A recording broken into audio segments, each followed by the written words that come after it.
students, good morning to all of you. I am Pramiryada sir, physics faculty. Dear student, in our previous lecture, we discussed about elasticity, deforming force and internal force. So प्यारे बच्चों, in our today lecture, we discuss about our new topic stress and strain. Okay? So बेटे basic concept की हम बात करें तो stress के हम दो डेफिनेशन बनाएंगे. एक डेफिनेशन आपका होगा थ्योरेटिकली बाय डेफिनेशन और सेकंड डेफिनेशन आपका होगा on the basis of numerical. ठीक है, तो बेटे स्ट्रेस के दो डेफिनेशन आप यहाँ पे बनाएंगे. तो सबसे पहले हम बात करते हैं भाई स्ट्रेस जो है, किसी भी बॉडी में स्ट्रेस होता क्या है. ठीक है, स्ट्रेस के दो डेफिनेशन आप बनाने वाले हैं. फर्स्ट आप बनाएंगे थ्योरेटिकली बाय डेफिनेशन और सेकंड आप बनाएंगे बाय न्यूमेरिकली. ठीक है, तो बेटे point number 1 means first definition theoretically by definition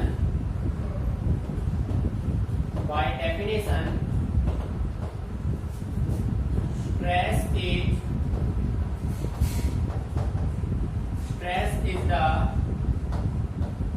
restoring force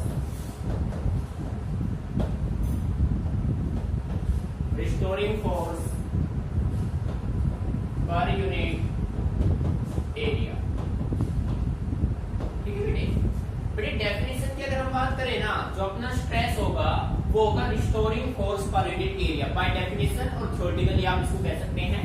so we can say right here stress is equal to restoring force per unit area. ठीक है बेटे, ये डेफिनेशन आपका होगा. ये जो डेफिनेशन आपने बनाई है ये आपका डेफिनेशन है थ्योरेटिकली. ठीक है, अब हम बात करते हैं न्यूमेरिकली. न्यूमेरिकली कंडीशन क्या हो जाएगा. Second point means second definition of stress. बेटे सेकंड वे में आप कह सकते हैं न्यूमेरिकली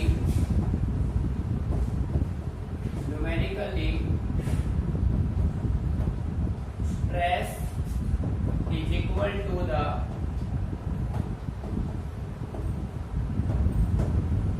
डिफॉर्मिंग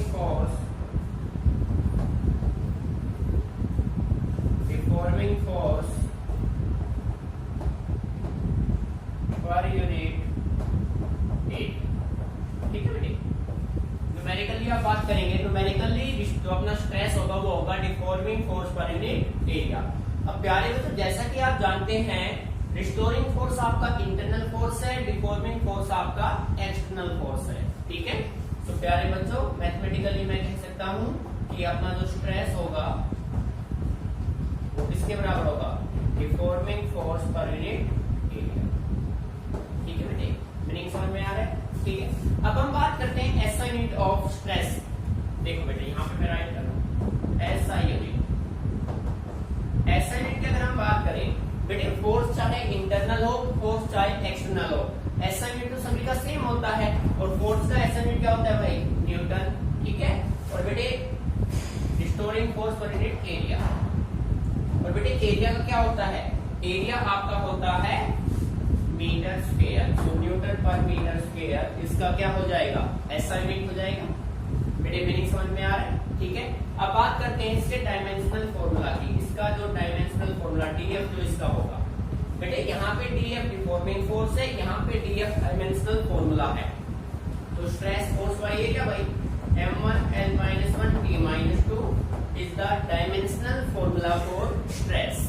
बेटे कंसेप्ट को समझना है. थ्योरेटिकली आप कह सकते हैं कि stress is the restoring force per unit area, वाहिद न्यूमेरिकली और mathematically stress is the deforming force per unit area. बेटे नोट इट डाउन केयरफुली.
एक हो गया नॉर्मल, एक हो गया टेंजेंशियल और शेयरिंग। ये जो अपना नॉर्मल स्ट्रेस है ये फर्दर टू टाइप्स का होता है।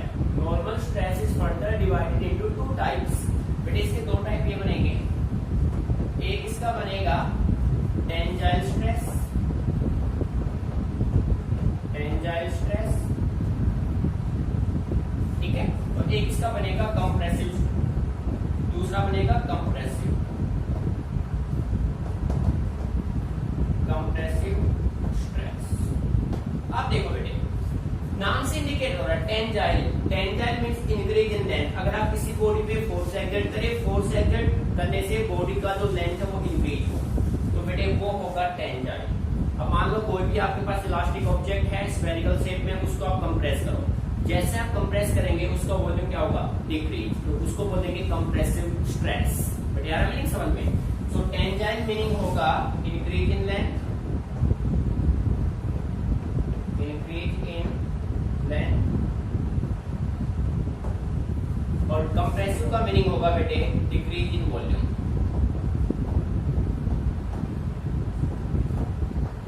Increase in volume.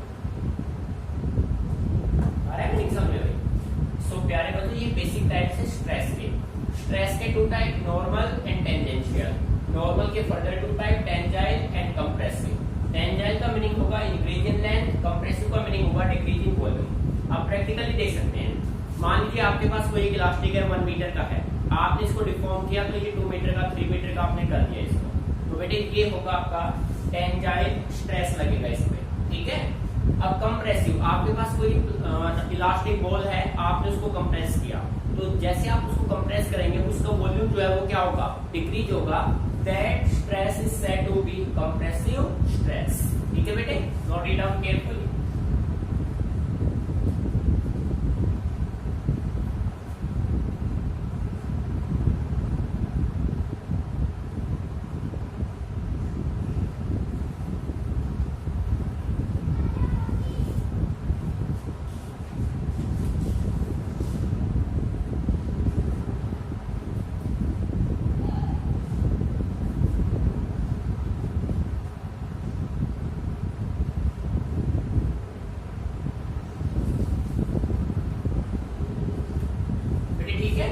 देखो भाई अब हम बात करते हैं स्ट्रेस के बाद अपने पास न्यू कंसेप्ट एक बनता है स्ट्रेन, ठीक है। स्ट्रेन का मीनिंग क्या है वो देखिए बेटे ध्यान से, अच्छा टॉपिक है।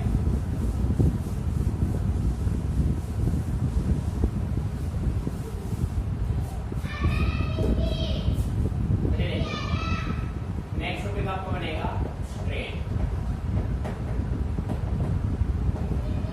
बेटे किसी भी बॉडी में स्ट्रेन होता क्या है, स्ट्रेन का सिंपल मीनिंग ये है कि जैसे आपने किसी बॉडी पे डिफॉर्मिंग फोर्स अप्लाई किया, डिफॉर्मिंग फोर्स अप्लाई करते उस बॉडी का जो शेप है वो चेंज होगा, बॉडी का शेप क्या होगा, चेंज होगा। तो जैसे डिफॉर्मिंग फोर्स अप्लाई करेंगे तो बॉडी में पहले आएगा स्ट्रेन और फिर क्या आएगा, स्ट्रेस। ध्यान से सुनिए, किसी भी बॉडी में स्ट्रेस और स्ट्रेन में पहले कौन आता है बेटे, पहले हमेशा प्ले रोल कौन करेगा, रोल प्ले करेगा स्ट्रेन, बाद में कौन आएगा, स्ट्रेस आएगा। क्योंकि जैसे आपने किसी बॉडी पे डिफॉर्मिंग फोर्स अप्लाई किया तो बॉडी ने अपने शेप को चेंज किया, ठीक है। तो change in configuration divided by original configuration आपका क्या होता है, स्ट्रेन होता है, ठीक है। तो बेटे सिंपल वे में मैं कह सकता हूं strain of a body may be defined as the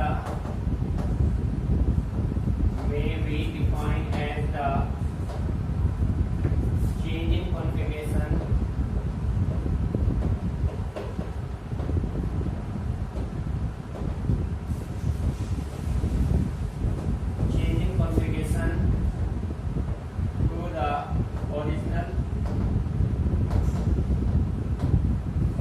configuration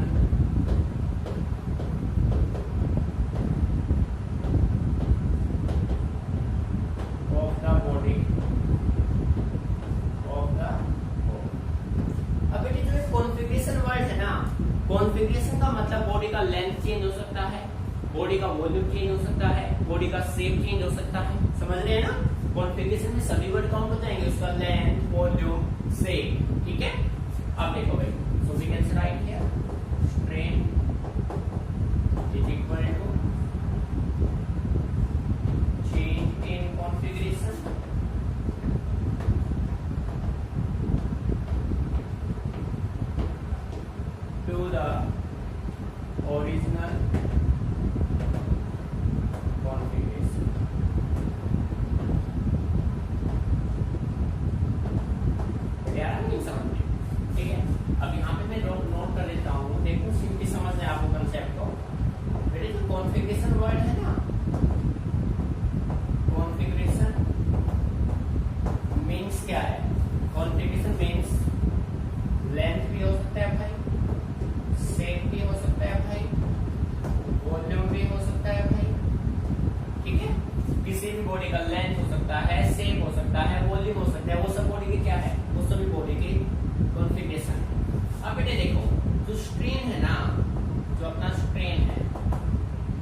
unit नहीं है। समझ रहे हैं? इसी में मैं कह सकता हूँ स्ट्रेन जो है ना भाई, strain is dimensionless. Strain is dimensionless. बेटे स्ट्रेन का ना तो कोई यूनिट है, स्ट्रेन का ना कोई डायमेंशन है। समझ रहे हैं? अब देखो भाई, किसी बॉडी का, जैसे किसी बॉडी पे आप डिफॉर्मिंग फोर्स अप्लाई करेंगे तो बॉडी का कॉन्फ़िगरेशन से चेंज होगा। बॉडी का कॉन्फ़िगरेशन चेंज होगा, इसका मतलब बॉडी का लेंथ चेंज हो सकता है, बॉडी का शेप चेंज हो सकता है, बॉडी का वॉल्यूम चेंज हो सकता है। और बेटे इन्हीं के बेस पे हमने स्ट्रेन को क्लासिफाई किया और स्ट्रेन के 3 टाइप अपने सामने बने। ये देखो यहाँ पे हमने स्ट्रेन को किया क्लासिफाई। जब आपने स्ट्रेन को क्लासिफाई किया तो इसके 3 टाइप बने। बेटे फर्स्ट आपका बना लॉन्गिट्यूडनल।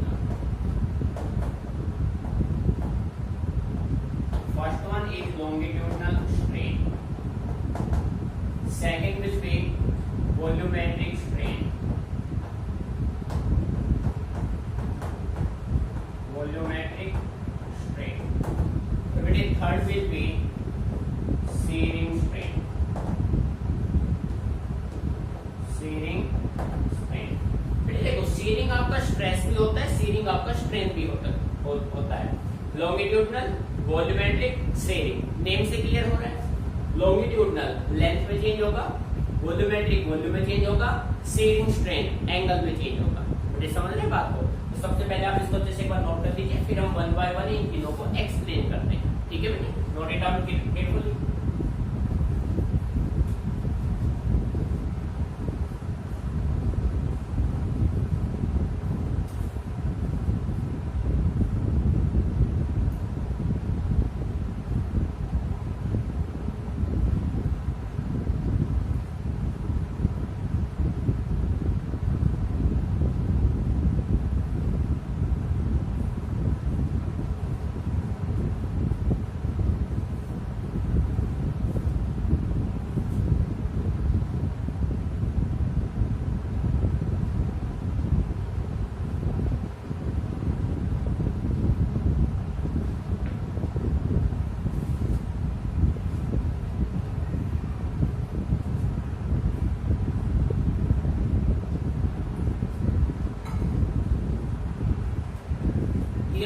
अब देखो मैं इसको रख कर रहा हूं बेटे। अब हम बात करते हैं टाइप्स ऑफ स्ट्रेन को क्लासिफाई करते हैं। तो सबसे पहले हम डिफाइन करेंगे लॉन्गिट्यूडनल स्ट्रेन को। बेटे कंसेप्ट समझना है। नंबर 1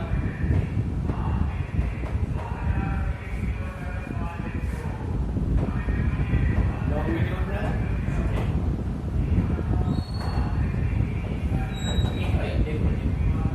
लॉन्गिट्यूडनल स्ट्रेन क्या होगा?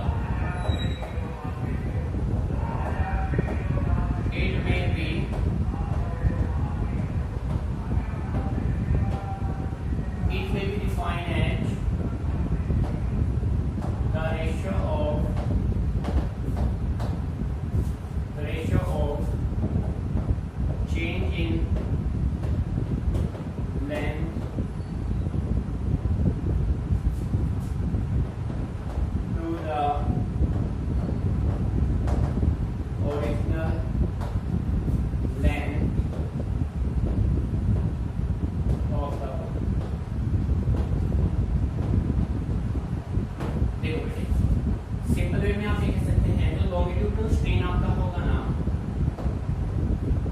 Longitudinal strain is equal to change in length by original length means del L by L। ठीक है बेटे, ये कंडीशन होगा। अब देखो प्रैक्टिकली एक्सप्लेन करता हूँ मैं इसको। मान लीजिए कि आपके पास ये कोई बॉडी था, इस बॉडी का जो लेंथ है बेटे वो कितना है? L। मान लिया आपके पास कोई बॉडी है, इस बॉडी का लेंथ कितना है? L। अब ये है ओरिजिनल कंसेप्ट, बिल्कुल ओरिजिनल केस है। अब आपने इस पे क्या लगाया? आपने इस पे डिफॉर्मिंग फोर्स लगा। जैसे आपने इस बॉडी पे डिफॉर्मिंग फोर्स अप्लाई किया, इसका लेंथ हो गया चेंज। समझना ध्यान से। अब इसका लेंथ हुआ इसका लेंथ जो है यहाँ तक तो कितना था, L था, इस पॉइंट तक, यानी कि बेटे ये तो इसका लेंथ हो गया L। अब इसमें ये जो एलोंगेशन आया ना, ध्यान से समझना भाई, बेटे यहाँ तक तो लेंथ सेम है, इसका L रहेगा, इस पॉइंट तक तो लेंथ सेम रहेगा। अब एलोंगेशन आया वो इसका ये आया, this equal to del, elongation कितना आया, डेल, समझते हैं ना।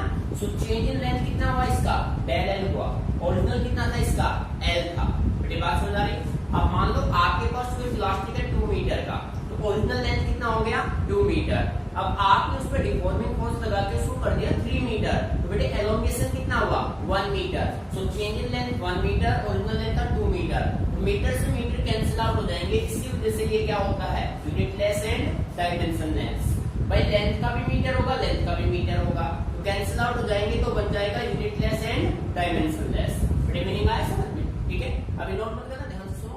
अब सेकंड की हम बात करते हैं वॉल्यूमेट्रिक स्ट्रेन। बेटे देखो नेक्स्ट वन अपना है, सेकंड में हम बात करेंगे वॉल्यूमेट्रिक स्ट्रेन की। वॉल्यूमेट्रिक स्ट्रेन, बेटे जो वॉल्यूमेट्रिक स्ट्रेन है ना, वॉल्यूमेट्रिक स्ट्रेन नाम से क्लियर कर रहा है कि भाई चेंज किसमें करना है, वॉल्यूम में चेंज करना है। अब मान लीजिए कि आपके पास ये कोई एक स्फेरिकल बॉडी है, इस शेप का, ये आपके पास कोई स्फेरिकल बॉडी मान ले बेटे आपने,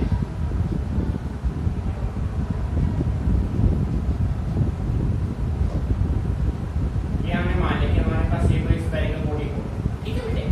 इस बॉडी का जो वॉल्यूम है वो कितना हो गया भाई, V हो गया। अब हमने क्या किया, इस बॉडी को कंप्रेस किया। जैसे आप इस बॉडी को कंप्रेस करेंगे तो एक्सटर्नल आपने इस पे एक्सटर्नल फोर्स एक्सर्ट किए, डिफॉर्मिंग फोर्स यहां से आपने इंप्लीमेंट किया। जैसे किसी बॉडी को कंप्रेस करेंगे उसका वॉल्यूम जो है वो चेंज होगा, तो बेटे कंडीशन कुछ ये बन जाएगी,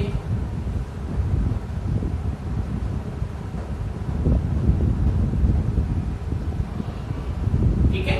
तो बेटे एक्चुअल वॉल्यूम इसका V था, और ये जो वॉल्यूम बना ना, ये वॉल्यूम कितना आया, डेल V, ठीक है। यानी कि जो बॉडी का वॉल्यूम है वो क्या हुआ, डिक्रीज हो गया। बॉडी का वॉल्यूम क्या हुआ, डिक्रीज हुआ। सो सिंपल वे में मैं कह सकता हूं volumetric strain is the, it may be defined as the ratio of change in volume, change in volume to the original volume, original volume of the body, of the body, ठीक है बेटे। तो second में आप right कर सकते हैं volumetric strain, volumetric strain is equal to change in volume divided by original volume, ठीक है बेटे। भाई जब आप जैसे किसी बॉडी को कंप्रेस करेंगे ना, तो उसका वॉल्यूम डेफिनेटली क्या होगा, चेंज होगा। सो बेटे यहाँ पे मैं कह सकता हूँ minus del V by V। बेटे ये जो नेगेटिव साइन है ना, ये नेगेटिव साइन इस बात को रिप्रेजेंट करता है कि इस बॉडी का जो वॉल्यूम है वो क्या हो रहा है, वो डिक्रीज हो रहा है, समझ रहे हैं ना। This negative sign show that the volume of the body decrease, ठीक है बेटे। इसके बाद अब हम बात करते हैं नंबर जो थर्ड अपना है, वो अपना है सीयरिंग स्ट्रेन। इसको ध्यान से समझना, देखो बेटे सीयरिंग स्ट्रेन, ठीक है। देखो बेटे कंप्लीट इसको लिखते हैं सिंबल थीटा से, it is represented by symbol theta. इसको ध्यान से समझना बेटे क्लियरली। देखो कंडीशन ये है, आप ये मान लो कि आपके पास ये 3D प्लेन, ध्यान सुनो भाई,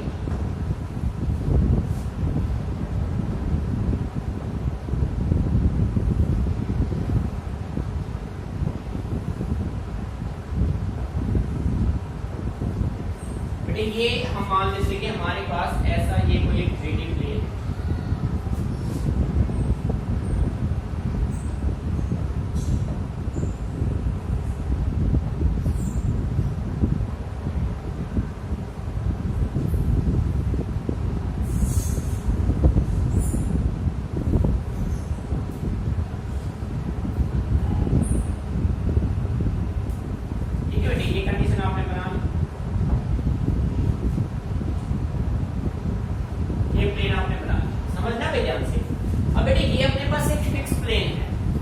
एक अपने पास होगा फ्री प्लेन, एक अपने पास होगा फिक्स प्लेन, दो प्लेन अपने पास कंडीशन है। तो इसमें आपने ये कंडीशन मेंटेन कर लिया कि बेटे ध्यान से समझना मेरी बातें, यहां से ये मैंने ले लिया फ्री प्लेन जो कि रोटेट कर सकता है। कैसा प्लेन ले लिया? Free plane. ठीक है, समझ रहे हैं बात को? मीनिंग समझ में आ रहा है? ठीक है, और ये यहां से ये कंडीशन मेंटेन कर लिया।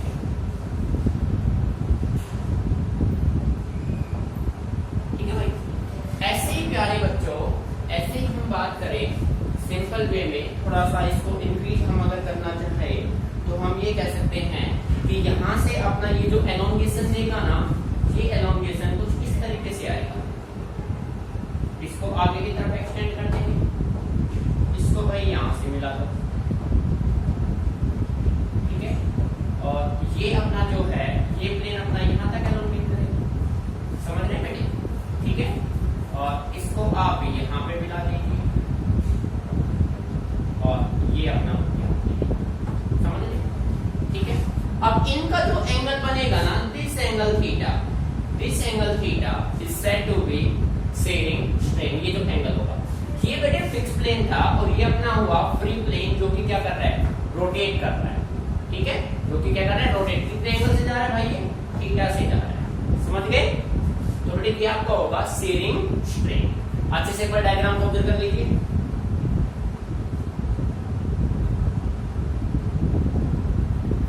ठीक है बेटे, अब बनाते हैं डेफिनेशन। यहां पे मैं राइट कर रहा हूं शेयरिंग स्ट्रेन। ध्यान से सुनना, shearing strain may be defined as the ratio of ध्यान सुना भैया। अब रिलेटिव डिस्प्लेसमेंट आप लेंगे फ्री प्लेन का with respect to fix plane. Dotted आपका फ्री प्लेन है, डार्क आपका फिक्स प्लेन है। ठीक है, shearing strain may be defined as the ratio of relative displacement of free plane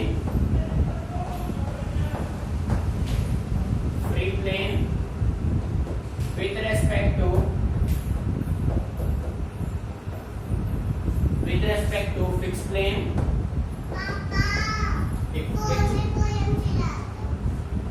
to the fixed plane, relative displacement of free plane with respect to fixed plane to the perpendicular distance between the two planes,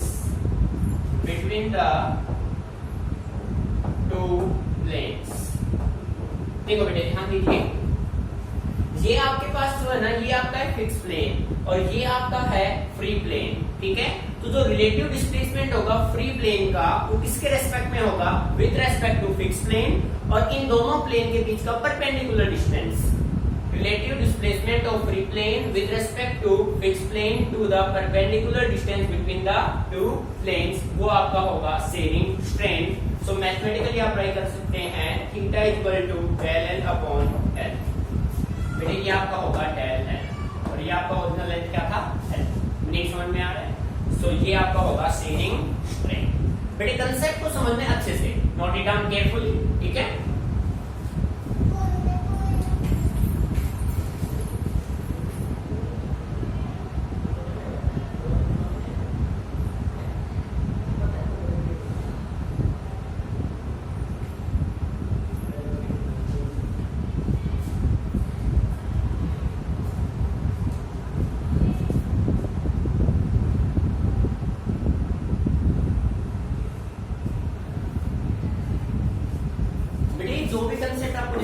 theoretically काफी importance रखते हैं। Solid part आपका सबसे important part है।